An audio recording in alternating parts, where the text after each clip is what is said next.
नमस्कार दोस्तों, हम फिर से लेकर आ चुके हैं आप लोगों के लिए शाम की सभी ताज़ा और बड़ी खबरें। फटाफट अंदाज में एक एक कर बताएंगे आपको आज देश और दुनिया से क्या बड़ी खबरें निकलकर सामने आ रही हैं। लेकिन उससे पहले दोस्तों एक नजर डालेंगे सुर्खियों पर। प्रधानमंत्री नरेंद्र मोदी के ऊपर गर्जे राहुल गांधी, बोले पूरे देश को पूंजीपतियों को सौंपकर प्रधानमंत्री फरमा रहे हैं आराम। वहीं पर अगली बड़ी खबर में हम आपको बताएंगे दोस्तों, गुजरात में बिगड़ा भाजपा का खेल। जी हाँ, कई भाजपा के नेता हुए बागी, 10 ने किए निर्दलीय चुनाव लड़ने का ऐलान। वहीं पर अगली बड़ी खबर में हम आपको बताएंगे दोस्तों, मध्य प्रदेश के एक सर्वे ने बीजेपी की उड़ाई नींद। मध्य प्रदेश में कांग्रेस की बन रही सरकार, साफ साफ बीजेपी को लगा बड़ा झटका। वहीं पर अगली बड़ी खबर में हम आपको बताएंगे दोस्तों, सोनिया राहुल की रैलियों ने बदल दिया है गुजरात का गेम, बीजेपी को लगा बड़ा झटका।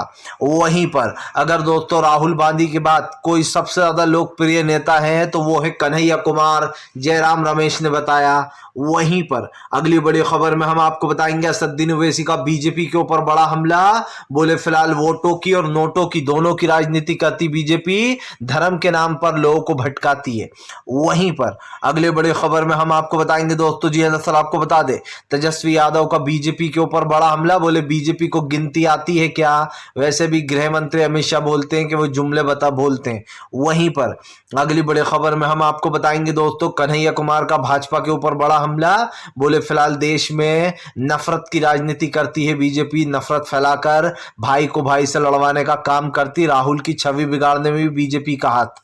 वहीं पर अगली बड़ी खबर में हम आपको बताएंगे दोस्तों, जी दरअसल आपको बता दें, अखिलेश ने कसा योगी आदित्यनाथ के ऊपर तंज। बोले उत्तर प्रदेश में कोई काम नहीं हुआ पिछले 6 से 7 सालों में। वहीं पर अगली बड़ी खबर में हम आपको बताएंगे दोस्तों, जी दरअसल आपको बता दें, बीजेपी के ऊपर भारी पड़ रही राहुल गांधी की भारत जोड़ो यात्रा, इसके बारे में भी बताएंगे। तो सारी खबरें फटाफट अंदाज में देंगे, एक एक कर देंगे। फिलहाल खैर चलिए बढ़ते हैं सबसे पहली और सबसे बड़ी खबर की ओर। दरअसल दोस्तों आपको बता दें, बीजेपी को लगा बड़ा झटका, गुजरात में एक के बाद एक ताबड़तोड़ इस्तीफे। आपको बता दें दोस्तों, बीजेपी के लिए इस बार गुजरात जीतना बहुत मुश्किल हो गया है, क्योंकि बीजेपी ने कभी नहीं सोचा होगा कि पार्टी के दिग्गज नेता ही पार्टी के साथ खेल कर देंगे। आपको पता हो, सबसे पहले विजय रूपानी ने चुनाव लड़ने से साफ साफ इनकार कर दिया, और उसके बाद दोस्तों पूर्व सीएम नितिन, उन्होंने भी चुनाव लड़ने से इनकार कर दिया। और उसके बाद एक के बाद एक बीजेपी में बगावत शुरू हो गई। कई नेता बड़े, आप समझिए 2-2 4-4 बार जीते हुए नेता कांग्रेस में शामिल हो गए, और अब फिर से दोस्तों बीजेपी में सेंध लग गई है। आपको बताते चले, भाजपा के बड़े नेता दोस्तों जो कि 6-6 बार के, आप समझिए वो रह चुके हैं विधायक, उन्होंने इस्तीफा दे दिया है। मधु श्रीवास्तव ने इस्तीफा देते हुए कहा कि फिलहाल अब हम बीजेपी में नहीं रहेंगे, हमने निर्दलीय चुनाव लड़ने का फैसला किया है। आपको बता दें दोस्तों, इनको टिकट नहीं दिया गया। मधु श्रीवास्तव को टिकट न देने के बाद ये भड़क गए और उन्होंने अपने इस्तीफे का ऐलान कर दिया। आपको बताता चलूं, मधु श्रीवास्तव ने साफ कहा है कि फिलहाल वो भाजपा की तरफ से नहीं है और वो निर्दलीय चुनाव लड़ेंगे। उन्होंने कहा कि हमारे समर्थक काफ़ी नाराज़ है, बीजेपी ने हमें टिकट नहीं दिया, इसकी वजह से हमारे सारे समर्थक नाराज़ हो गए और हम बीजेपी के लिए अब कोई काम नहीं करेंगे। आपको बता दूं दोस्तों, ये बीजेपी के लिए एक बड़ा झटका ही माना जाएगा, क्योंकि इससे पहले कई बार, अगर आपको याद ना हो तो दोस्तों, बीजेपी के बड़े बड़े नेताओं के लिए बार बार टिकट का बहुत बड़ा मुद्दा था और बीजेपी ने अब की बार नए लोगों को चुना है। दरअसल बीजेपी दोस्तों मोरबी कांड को छुपाना चाहती है और उन तमाम विधायकों की गलतियों को, जिनके विधायक रहते दोस्तों गुजरात में कोई काम नहीं हुआ। और बीजेपी बड़ी ही चालाकी से ये सोचती है कि अगर लोग बदल दिए जाएंगे दोस्तों, तो आप समझिए तो लोगों के फैसले भी बदल जाएंगे। जबकि दोस्तों आप भी जानते हैं कि ज़्यादातर तो जनता का फैसला सेम ही रहता है, क्योंकि उन्हें पता ही रहता है विधायक कोई भी आएगा, सरकार तो बीजेपी की है, न रोजगार मिलेगा न महंगाई कम होगी, इसलिए लोग बीजेपी से खफा हैं। आम आदमी पार्टी का भी कोई लहर पहर कुछ नहीं है।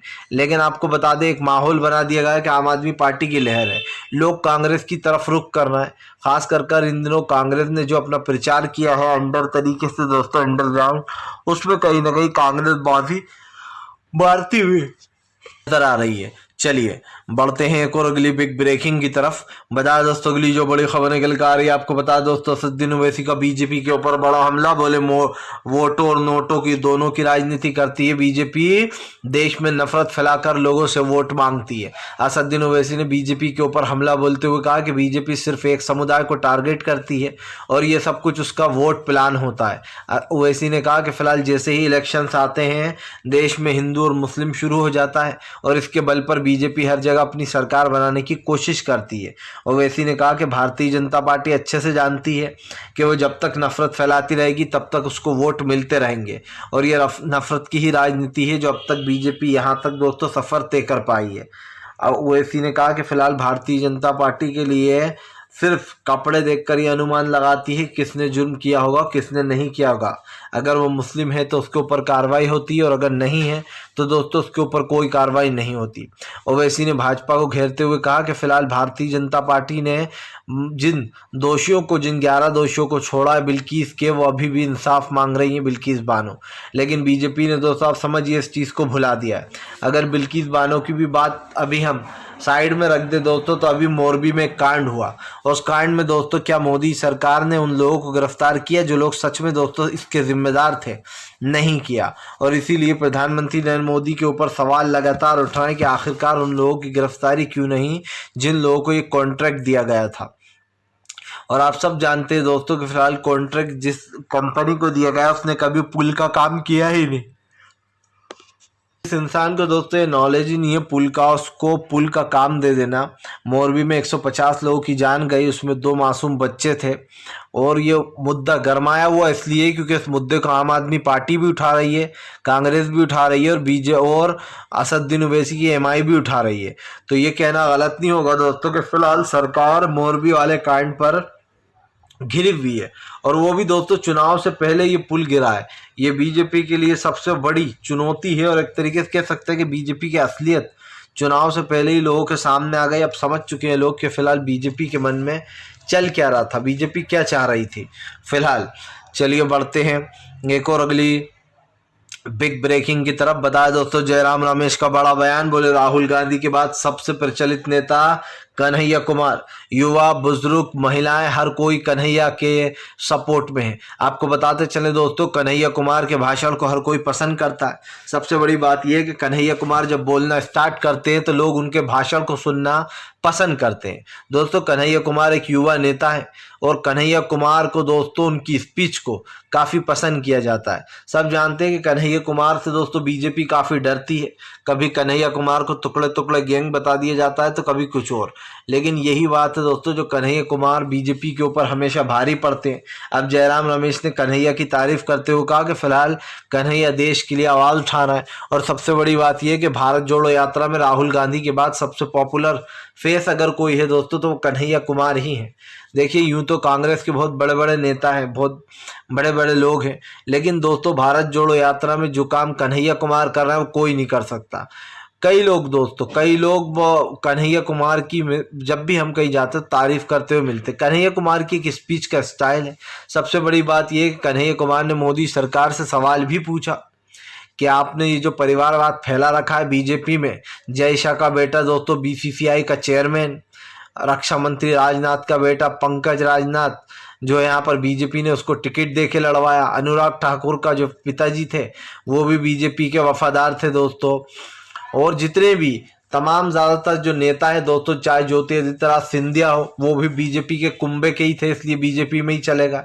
और इससे पहले भी कई लोग हैं दोस्तों जो कहीं ना कहीं बीजेपी के साथ है।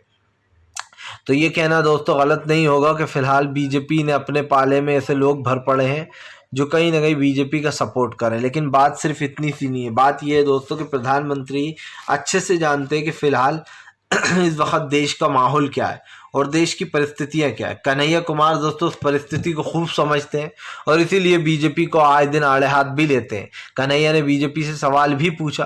कन्हैया ने कहा कि बढ़ती महंगाई और राहुल गांधी की छवि बिगाड़ने में जो करोड़ों रुपए बर्बाद किया गया उसको प्रधानमंत्री ने ही लॉन्च किया था। प्रधानमंत्री ने राहुल गांधी को पप्पू बनाने में कोई कसर नहीं छोड़ी। हर न्यूज़ चैनल पर दोस्तों इस तरीके की डिबेटें कराई गई, राहुल की बुराइयाँ कराई गई और ये शुरुआत पूरी गोदी मीडिया ने की थी। और गोदी मीडिया ने कहीं ना कहीं एक हद तक दोस्तों राहुल गांधी की छवि बिगाड़ भी दी थी, लेकिन अब कन्हैया कुमार की जब जयराम रमेश ने तारीफ की है तो इसका मतलब साफ है दोस्तों कि कन्हैया कुमार आने वाले समय में कांग्रेस का एक बड़ा चेहरा बनते जा रहा है। और सबसे बड़ी बात यह है कि उनको लोग पसंद कर रहे हैं। जब लोग दोस्तों आपको पसंद करने लगे, युवा आपके साथ जुड़ने लगे, तब आप समझ लो कि आपका राजनीति में स्वागत हो चुका और आपका फ्यूचर बहुत ब्राइट है। चलिए बढ़ते हैं एक और अगली बिग ब्रेकिंग की तरफ। बताया दोस्तों तेजस्वी यादव का बीजेपी के ऊपर बड़ा हमला, बोले बीजेपी को गिनती आती है क्या, गृह मंत्री अमित शाह की तरह हम जुमले नहीं मारते। आपको बताते चले दोस्तों गृह मंत्री अमित शाह और भाजपा के ऊपर जमकर गरजे तेजस्वी यादव ने बीजेपी के ऊपर हमला बोलते हुए कहा कि फिलहाल बिहार में क्या चल रहा है ये सब देखना है। जो लोग बेरोजगार घूमते थे उनको नौकरियां देने की तैयारी हो रही है। दरअसल बीजेपी ने कन्हैया से ये सवाल पूछा है कि 3 महीने हो गए अब तक कन्हैया कुमार क्या कर रहा है, जिसके बाद कन्हैया कुमार ने बीजेपी के ऊपर हमला बोलते हुए कहा कि हमने 10,000 लोगों को नौकरियां दी और अब फिर से 10,000 पद खाली कर दिए हैं, 10,000 लोगों को फिर से नौकरी देने जा रहा है। आपको बताते चले दोस्तों बिहार में डबल इंजन की सरकार बन गई है, तेजस्वी और नीतीश की गठबंधन की। लेकिन ऐसे में तेजस्वी यादव ने ऐलान कर दिया कि फिलहाल हमारा काम रुकने वाला नहीं है और लगता है बीजेपी को सही से गिनती करना नहीं आती, इसीलिए तो वो हमारे रोजगार को गिन नहीं पाए। तेजस्वी यादव यहीं नहीं रुके। तेजस्वी ने कहा कि फिलहाल जो लोग इस तरीके के सवाल पूछते हैं वो विकास का काम करते नहीं है। खुद इतने साल दोस्तों आप समझिए सत्ता में रहे, लेकिन क्या किया बिहार के लिए, कुछ नहीं किया। और यही कारण है जो कहीं ना कहीं प्रधानमंत्री नरेंद्र मोदी को तेजस्वी यादव ने घेर लिया। तेजस्वी ने साफ कहा कि बिहार में अब युवाओं को रोजगार मिलने लगा है। सबसे बड़ी बात यह दोस्तों कि भारतीय जनता पार्टी ने बिहार में भी सांप्रदायिकता, नफरत और नौकरियां छीन ली थी लोगों की, लेकिन अब तेजस्वी की और नीतीश की मिलीजुली सरकार ने सब कुछ ठीक कर दिया। आने वाले समय में भाजपा को बड़ा झटका लगेगा। बिहार समेत दोस्तों बीजेपी के हाथ से कई राज्य जाएंगे। सबसे बड़ी बात ये दोस्तों ये बिहार है। बिहार की जनता को बीजेपी खास करके उन विधायकों को खरीदने की कोशिश कर रही है। इससे पहले ओपी राजभर को लगा रखा था पीछे, लेकिन 2024 में दोस्तों बीजेपी के साथ गेम होना अनिवार्य है। बीजेपी के साथ खेल तो ज़रूर होगा और वो खेल दोस्तों तेजस्वी, नीतीश, राहुल सब मिलकर खेलेंगे। चलिए बढ़ते हैं एक और अगली बिग ब्रेकिंग की तरफ। बता दोस्तों अगली जो बड़ी खबर निकल कर आ रही है, आपको बता दोस्तों हिमाचल के चुनाव के बाद लोगों ने बताया किसकी बन रही सरकार। जी हाँ, आ रही है कांग्रेस सत्ता में।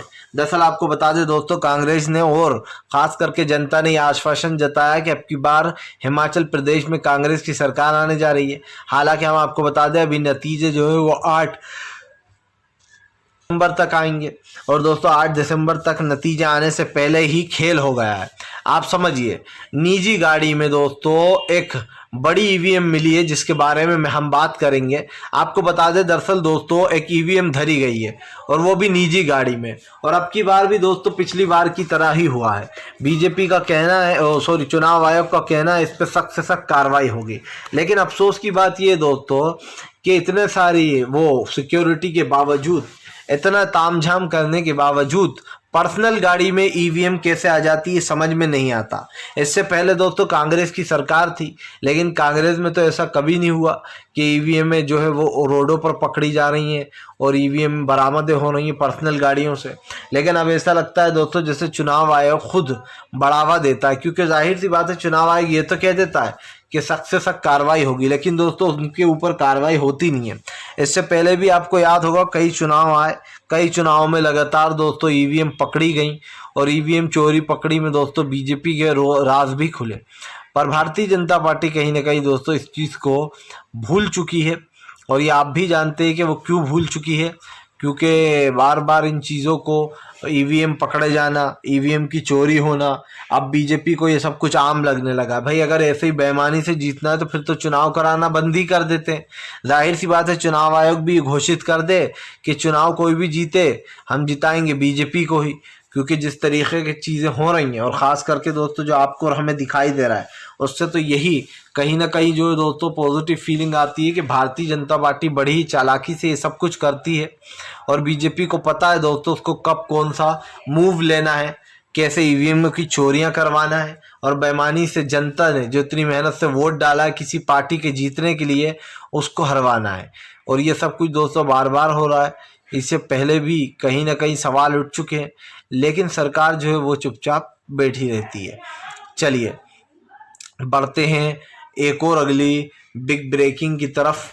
बता दोस्तों अगली जो बड़ी खबर निकल कर आ रही है, आपको बता दें दोस्तों भाजपा को लगेगा बड़ा झटका। जी हां, दरअसल आपको बता दें दोस्तों बीजेपी, राहुल गांधी और सोनिया गांधी ने शुरू कर दी हैं रैलियां एक के बाद एक। दोस्तों गुजरात में हो रही रैलियां, दरअसल आपको बता दें दोस्तों गुजरात में राहुल गांधी और सोनिया गांधी की रैलियों ने बीजेपी का गेम बिगाड़ दिया है। जहां एक तरफ आम आदमी पार्टी ये ऐलान कर रही है कि उसकी सरकार बनेगी, तो वहीं दूसरी तरफ दोस्तों सोनिया गांधी ने अब बीजेपी को घेर लिया है। सोनिया गांधी का कहना है कि फिलहाल इस बार गुजरात में उन लोगों की ही सरकार बन रही, कांग्रेस की।